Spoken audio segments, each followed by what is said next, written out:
या सरकारचं निरोप घेण्याचं अधिवेशन आजपासून सुरू झालेलं आहे। संपूर्ण महाराष्ट्र या सरकारला बाय बाय सरकार म्हणते, खोके सरकारला बाय बाय म्हणते। साहजिकच आहे की या निरोपाच्या अधिवेशनात सरकारकडनं काही घोषणा होण्याची शक्यता आहे। उद्याच कदाचित त्याबद्दल काही घोषणा होतील। साधारणतः प्रथा अशी असते की दरवर्षी केंद्रात आणि प्रत्येक राज्यात अर्थसंकल्प मांडला जातो, सादर केला जातो आणि त्या अर्थसंकल्पाच्या अनुषंगाने ज्या योजना अथवा घोषणा त्याच्यामध्ये समाविष्ट केलेल्या असतात त्याच्यासाठी आर्थिक तरतूद केली जाते।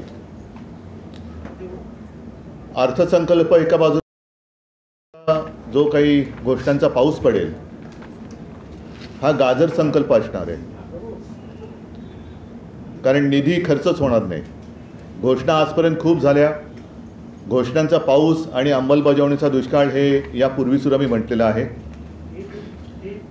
मात्र जर या सरकारला जरा जरी संवेदना असतील तर त्या घोषणा आपण आत्तापर्यंत गेल्या 2 वर्षात